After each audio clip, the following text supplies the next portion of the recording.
बोलिए सच्चिदानंद भगवान की जय हो। बोलिए सद्गुरुदेव भगवान की जय हो।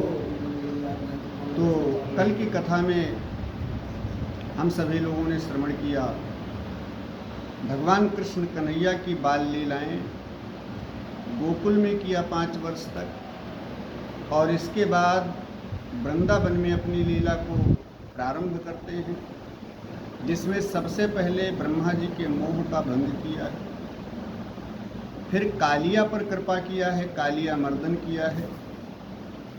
इसके बाद गोपियों के चीर चुराए हैं, माने गोपियों के अंदर जो सूक्ष्म वासना, पर्दे वाली भावना, अज्ञानता बैठी थी गोपियों के अंदर, वस्त्र हरण के माध्यम से उसको दूर किया।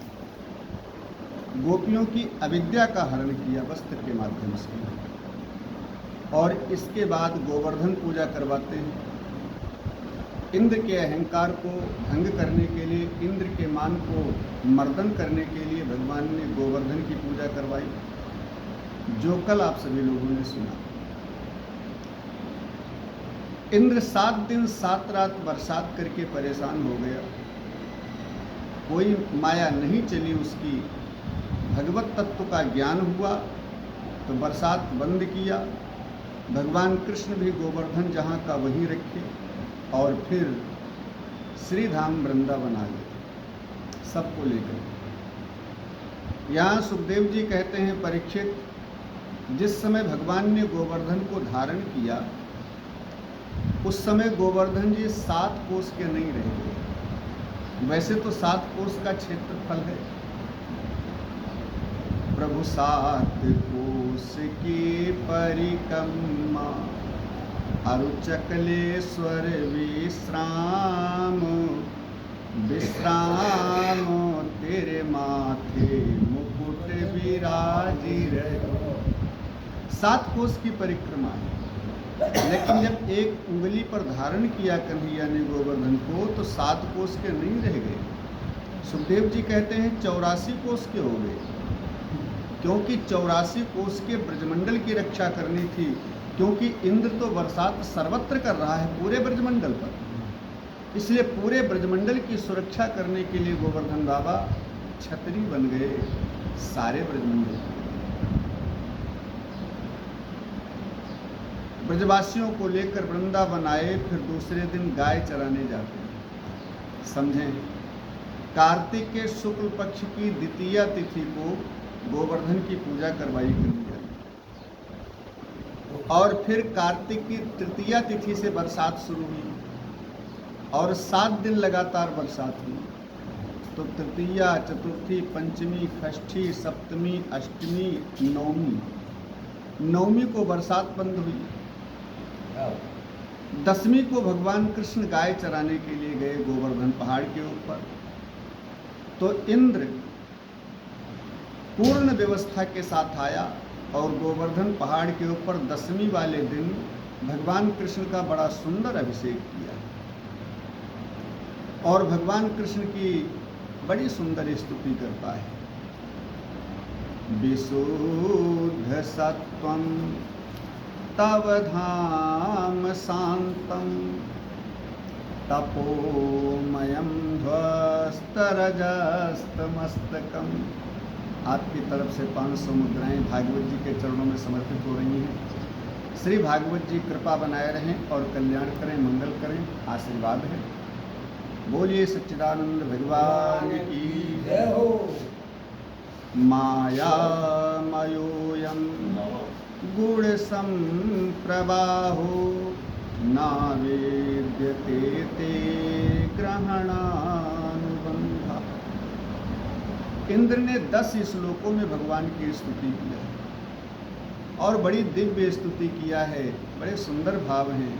भाव तो समय अभाव के कारण नहीं बताए जा सकते, लेकिन ये समझें 10 श्लोकों में इंद्र ने भगवान कृष्ण की बड़ी सुंदर स्तुति किया और भगवान ने क्षमा कर दिया। इंद्र को क्षमा कर दिया, सुंदर अभिषेक करके कृष्ण का इंद्र चला गया। अब दसवीं को इंद्र ने भगवान का अभिषेक किया, क्षमा याचना करके, क्षमा प्राप्त करके चला गया। और एकादशी को बाबा नंद ने एकादशी का व्रत किया, जिसको देव उठनी एकादशी बोलते हैं। तो बाबा नंद ने एकादशी का निराहार व्रत किया। सुखदेव जी कहते हैं, एकादश्यां निराहारः समभ्यर्च्य जनार्दनम स्नातुं नंदस्तु कालिंद्या द्वादश्यां जलमाविशत्। एकादशी को निराहार रह करके बाबा नंद ने व्रत किया एकादशी का, और द्वादशी को पारण करने के निमित्त स्नान करने गए। लेकिन भूल गए, गलती से समझा रात बीत गई है, तो 12 बजे रात को उठे और यमुना में नहाने चले गए। अब वहाँ बाबा नंद को 12 बजे रात में नहाने गए, धीरे धीरे पूरी रात बीत गई, एक पहर दिन चढ़ाया, लेकिन बाबा नंद वापस नहीं आए। मैया यशोदा ने कन्हैया से कहा, लाला तेरे बाबा जी स्नान करने गए थे यमुना में, अभी तक वापस नहीं आए। ठीक है मैया, देखता हूँ जाकर। भगवान कृष्ण गए तो देखा बाबा नंद के वस्त्र तो किनारे रखे हैं, लेकिन बाबा का पता नहीं। सो कन्हैया ने छलांग लगाई यमुना में, और जहाँ वरुण देवता रहते हैं, जल के देवता, वहाँ पर पहुँच गए। अब वरुण जी ने जब कृष्ण को देखा, हाथ जोड़कर सामने आए, प्रभु बड़ी कृपा किया जो आपके चरण पधारे मेरे यहाँ। हम बड़भागी हैं जो आपके दर्शन मिले, कैसे आना हुआ प्रभु? भगवान ने कहा, हमारा स्वागत कर रहे हो, हमारी जय जयकार कर रहे हो, हमसे पूछते हो कैसे आए? हमारे पिताजी को बांध कर रखा है, क्योंकि बाबा नंद वहाँ बंधे पड़े थे वरुण पास में। वरुण जी ने कहा, प्रभु आपके भी कोई पिता होते हैं, आप तो अजन्मा हैं, आप तो जगत पिता हैं, आप तो सबके मालिक हैं। दाता एक राम, भिखारी सारी दुनिया, दाता एक राम,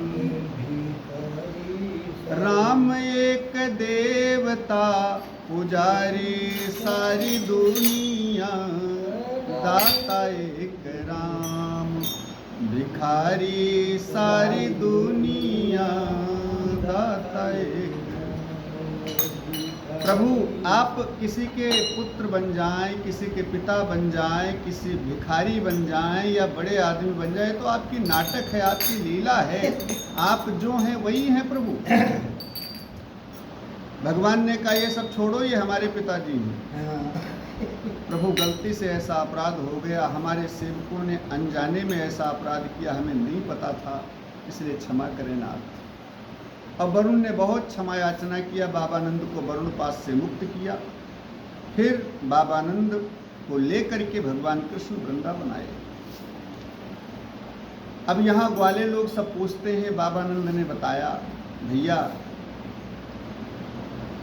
मेरे को तो बांध करके वरुण ने अपने यहाँ डाल लिया था, लेकिन मेरा कन्हैया जैसे गया, न जाने कौन सी रिश्तेदारी निकल आई उसकी, बड़ी सेवा किया, बड़ी पूजा, मेरे को छुड़ा कर लाया मेरा कृष्ण। ऐसे फिर बाबानंद बताते हैं। इस लीला के बाद भगवान कृष्ण एक बड़ी दिव्य लीला करते हैं वृंदावन की, जो बहुत मुख्य लीला है, जिसका नाम है रहस लीला, रास लीला।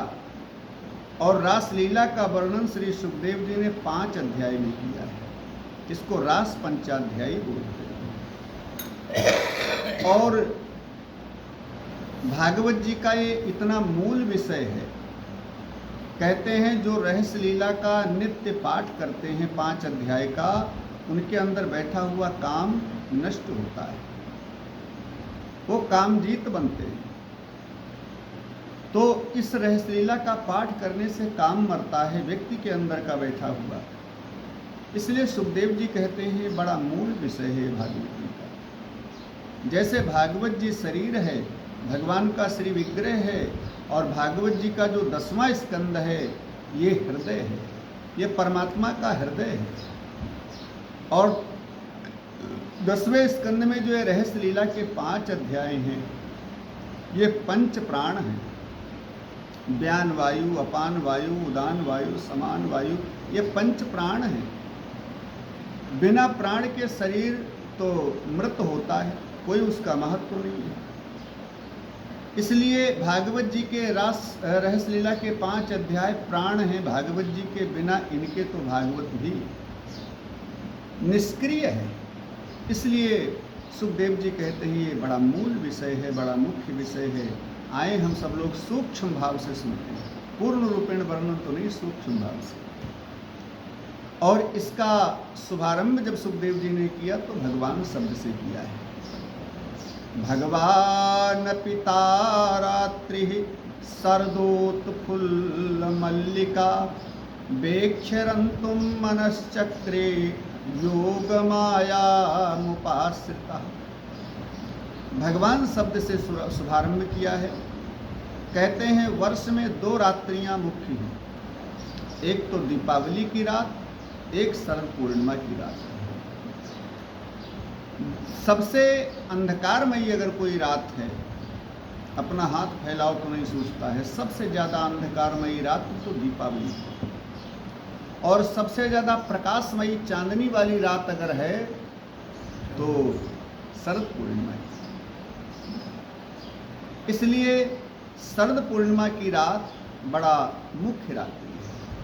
शरद पूर्णिमा की रात्रि को भगवान कन्हैया ने अपनी योग माया का आश्रय लिया। योग माया मुपाश्रिता, योग माया का आश्रय लिया और यमुना के किनारे जाकर के बंसी बजाना शुरू किया।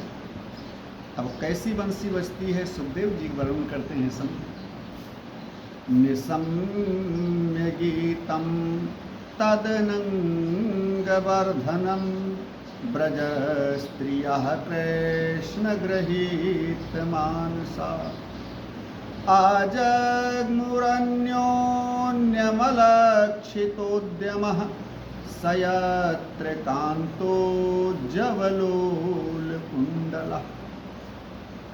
निशम्य गीतम तदनंग वर्धनम, जो बंसी की धुन निकली ये कैसी है? तद अनंग वर्धनम, अनंग माने काम, काम को बढ़ाने वाली बंसी की धुन, काम का संचार करने वाली बंसी की धुन।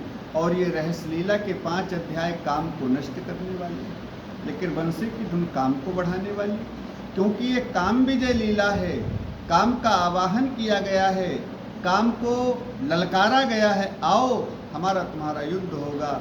इसलिए काम विजय करना है, काम ही अपनी सेना लेकर के आए, काम का पराभव है। इसमें अनंग वर्धन, काम को बढ़ाने वाली बंसी की धुन बजाई भगवान कन्हैया ने। लेकिन एक विशेषता और है, जो बंसी बजाई कन्हैया ने, ये बंसी की धुन सबको नहीं सुनाई पड़ती, केवल उन्हीं को सुनाई पड़ती है जो गोपी श्रेणी की भक्ति में पहुंच चुके हैं। बाकी जो अन्य भक्त हैं, संत हैं, गोपी श्रेणी में नहीं पहुंच पाए हैं, नीचे ही रह गए हैं। क्योंकि भक्ति की पढ़ाई भी कक्षा 1 से PhD तक और आगे जितनी भी डिग्री ले पाओ, और सबसे ऊंची डिग्री है गोपी वाली। जब गोपी श्रेणी में भक्त पहुंचता है तब वो भगवान से एक होता है। इसलिए जो गोपी श्रेणी की भक्ति में पहुंच चुके हैं, उस क्वालिटी में पहुंच चुके हैं, केवल बंसी उन्हीं को सुनाई पड़ी। संत इसका वर्णन करते हैं कि बांसुरी बजाई आज रंग सो मुरारी श्याम, बांसुरी बजाई आज रंग सो मुरारी श्याम, यमुना जल उलटी बहो सुधी ना संभारी हो, यमुना जल उलटी बहो सुधी ना संभारी, शारदा जी भूल गई, शारदा जी भूल गई सिंह की सवारी। हाँ बांसुरी बजाई आज रंग सो मुरारी श्याम, ब्रह्मा जी वेद भूले भूले वेद चारी, ब्रह्मा जी वेद भूले, भूले वेद चारी। शिव समाधि भूल गई, शिव समाधि भूल गई, मुनि जन की तारी हो। बांसुरी बजाई आज रंग सो मुरारी श्याम, बांसुरी बजाई आज रंग सो मुरारी श्याम। बोलिए राधा कृष्ण भगवान। ये सब न बजाए, डिस्टर्ब होता है। तो ध्यान दीजिए, भगवान कन्हैया ने बंसी बजाई, भगवान शंकर ब्रह्मा जी को, नारद जी को। अच्छा एक बात समझें, गोपियां अपने घर में हैं और भी उनके परिवार के सदस्य हैं, लेकिन बंसी की धुन केवल गोपियों को सुनाई पड़ी है। इसलिए सुखदेव जी कहते हैं बंसी की धुन केवल उन्हीं को सुनाई पड़ी जो गोपी श्रेणी की भक्ति में पहुंच चुकी है, सबको नहीं। भक्ति की भी क्वालिटियां होती हैं। और फिर 10 काम छोड़ करके गोपियां भागी। यहाँ 10 कामों का वर्णन किया है सुखदेव जी ने। जिसमें ज़्यादा आसक्ति होती है माताओं की, दूध दही में ज़्यादा आसक्ति होती है। दोहनी जहाँ की वहीं पटक करके, गोपी गाय दोह रही थी, जैसे बंसी की धुन कान में पड़ी, जहाँ की वहीं दोहनी पटक करके दूध घी सब उड़ेल करके भागी। बच्चों में ज़्यादा आसक्ति होती है। बच्चा गोदी में लेटा दूध पी रहा है, गोपी खड़ी हो गई, बच्चा नीचे गिर गया, रोता रह गया, गोपी भागी। श्रृंगार में ज़्यादा प्रेम होता है स्त्रियों हैं।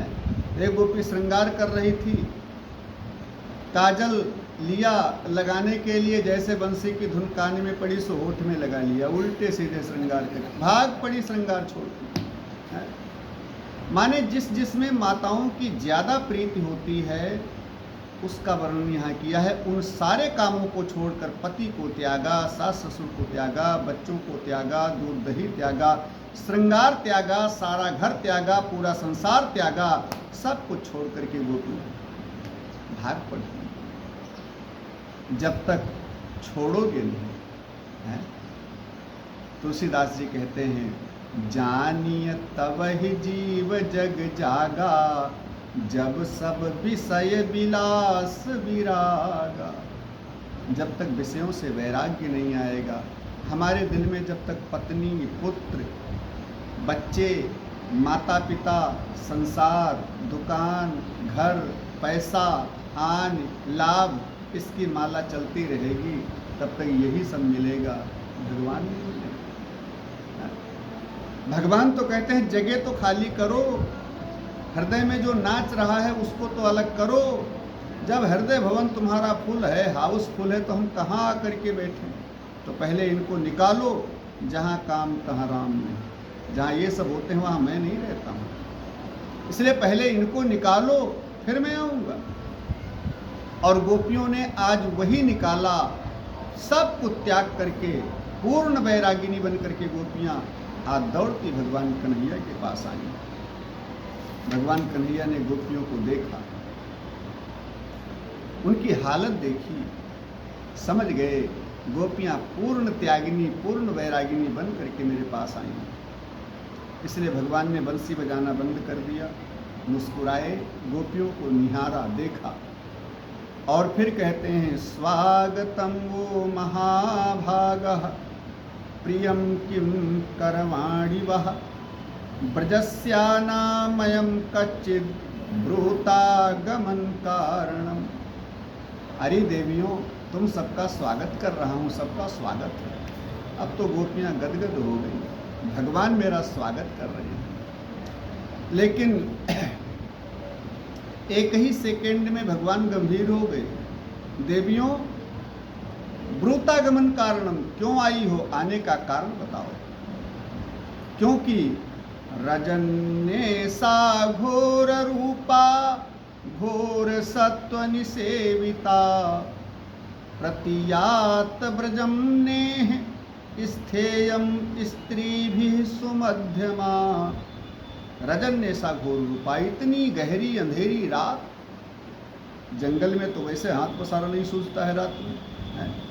उजाला हो, चांदनी रात हो, फिर भी जंगल में अंधेरा रहता है। घोर सत्व निसेविता, ऐसे घनघोर जंगल में, ऐसी रात में जहाँ हाथ फैलाए नहीं सूझता, वहाँ तुम लोग आई हो अकेली, क्यों आई? क्या कारण? लेकिन गोपियाँ एक दूसरे की ओर देखते हैं, इनको हो क्या लगा? पहले बंसी बजाकर बुलाया, अब क्या बोल रहे हैं, क्यों आई? कन्हैया ने कहा, ओहो मैं समझ गया, जंगल रात में कैसा लगता है, उसकी शोभा कैसी होती है, तुमने नहीं देखा था, सो देखने आई। अच्छा 1 मिनट देखो, चाहे 2 मिनट देखो, जंगल जैसा है वैसा ही लगेगा। अब जाओ, देख लिया, जाओ वापस। लेकिन गोपियाँ न वापस जाती हैं, न कुछ बोलती।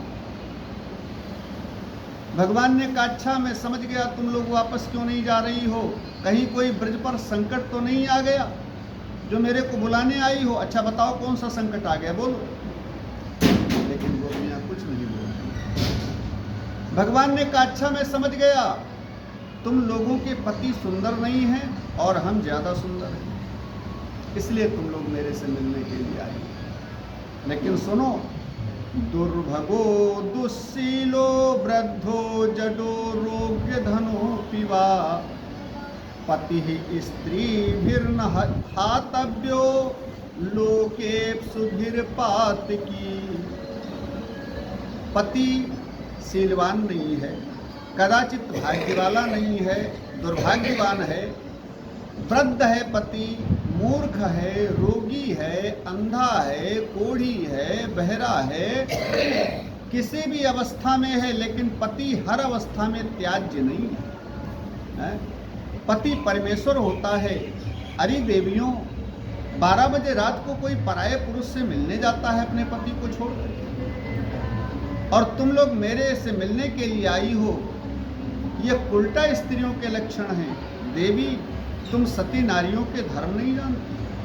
अरे अनुसुईया ने अपने सतीत्व बल से तीनों देवताओं को, ब्रह्मा विष्णु महेश को 6-6 महीने के बालक बना दिया। माता अनुसुईया ने डाल दियो पालना और झूली रहे 3 देव बन करके लाल। माता अनुसुईया ने 6-6 महीने के बालक बना दिए तीनों देवताओं। जानती नहीं हो? इसलिए मैं कहता हूँ, जाओ और पति की सेवा करके सती नारियों में नाम लिखाओ। लाजवंती ने सूर्य की गति रोक दिया, नर्मदा ने गंगा जी को प्रकट कर दिया सतीत्व बल से। सती नारियां क्या नहीं कर सकती? इसलिए जाओ और पति की सेवा करके सती नारियों में नाम लिखाओ और महान बनो। गोपियों ने सोचा, अगर हम लोग बोलेंगे नहीं तो ये ऐसे अपना प्रवचन सुनाते हैं। तो यहाँ गोपियों ने प्रणय गीत के माध्यम से बड़ी सुंदर बात कही है भगवान कन्हैया से। मैवं विभोर हति भवान गदितुं नृशंसं संत्यज्य सर्व विषयांस्तव पादमूलम् भक्ता भजस्व दुर्वग्रहमात्यजास्मान् देवो यथादि पुरुषो भजते मुमुक्षु। हे कन्हैया, हमारा त्याग मत करो।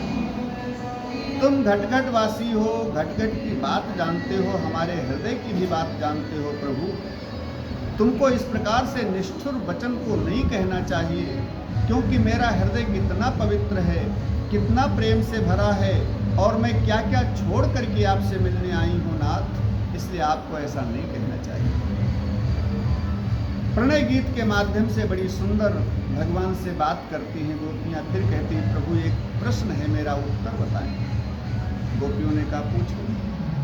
भगवान ने कहा, ये बताओ। गोपियों ने कहा, ये बताओ प्रभु, पति की सेवा करने से लाभ क्या होता है? भगवान ने कहा, ये भी कोई पूछने वाली बात? पति की सेवा करने से मन शुद्ध होता है। अच्छा प्रभु, जब मन शुद्ध होता है तब क्या मिलता है? भगवान ने कहा, ये भी कोई पूछने वाली बात? जब मन शुद्ध होता है तो उसे हम मिलते हैं। निर्मल मन जन सो मोहि पावा, अमोहि कपट छल छिद्र न भावा। जिसका मन निर्मल होता है वो मेरे को प्राप्त करता है। गोपियां हंसी और कहने लगी, प्रभु आप हार गए और मैं जीत गई। अच्छा, कैसे मैं हार गया?